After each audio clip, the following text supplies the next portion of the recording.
ago. About 1910, yeah, 1910. It was published in 1910 when he came after his PhD from Germany and Cambridge University, and he wrote that book. The fundamentalists or those ulamas who would see no change in the religion from the olden times, they started writing against him, but the educated class took it. How did he die?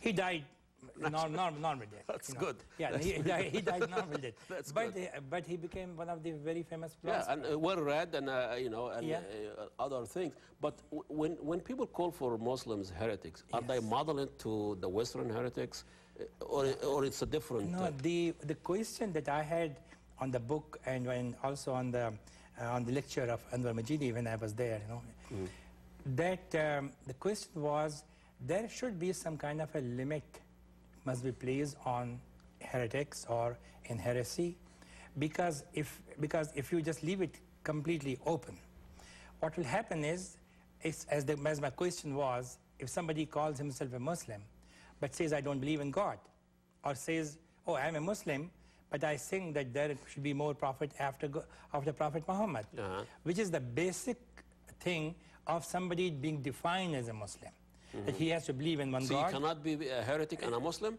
You cannot. So heretic, but then that will be going beyond the boundaries. I see, of beliefs. Of the beliefs.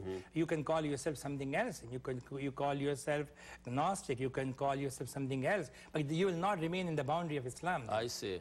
It's like here, if you are an American or whatever, you cannot burn the flag. You cannot burn the flag. You cannot fight with another nation. You become, you lose your citizenship, whatever. Yeah. But can you say, I swear, I have a friend, a Muslim, that he always say, I'm an atheist.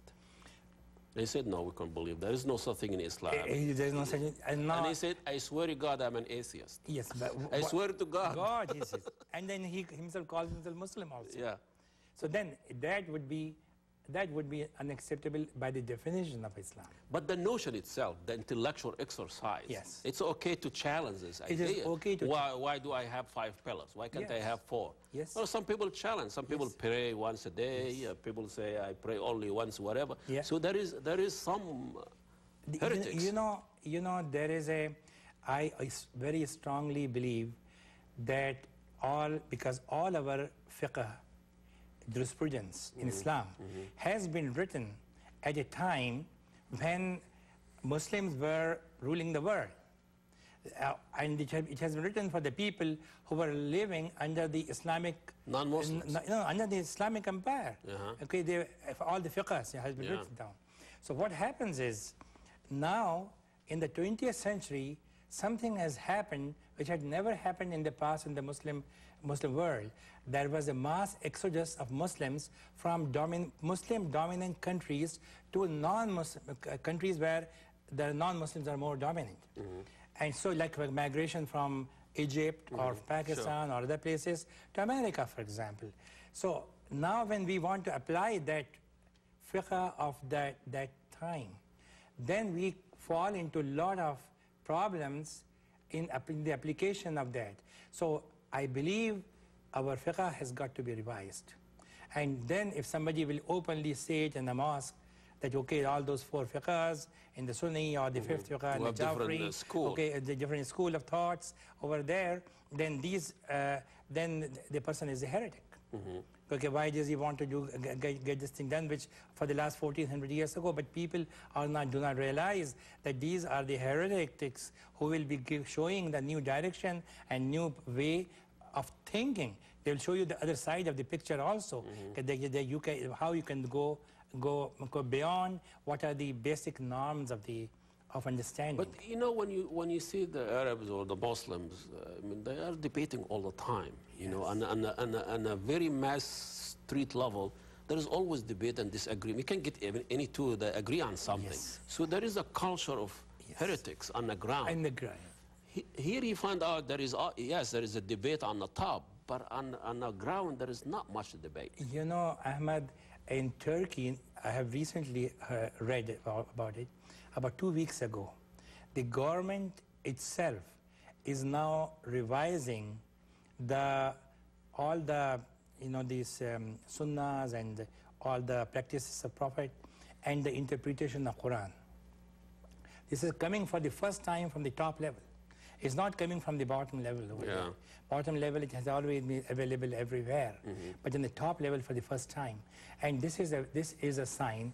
If it is done properly, I think it will be a big service to the. So this is a good model to follow. It will be a good model to follow. What is being done in Turkey, the government over there, there are many people who are knowledgeable about Islam in the new Turkish government over there, and they have now proposed and they are working on this thing that now we have to see, and because there are many hadiths which are challengeable, whether they were really so told by Prophet Muhammad or not. So, it's really interesting. The subtitle of his book, White Descent, is vital to Islam and America. Is he equating America to Islam as a religion? Yeah, what he is trying to say in this book is that in the problem which is faced in the Muslim world, this problem is also faced in America exactly the same way. Here, but he didn't say Muslim, he said Islam. Islam. As a religion. As a religion. Because he's not confining it only to the people, but he's telling it the philosophy. Itself. So the ideology America itself. Also a philosophy, an ideology? As an ideology also in America. Now, for example, just before after 9/11, President Bush said, either you are with us or with them. Yes. Now there is no gray area. Who's us? Who is us? Yeah. Exactly, who is us? This is the question.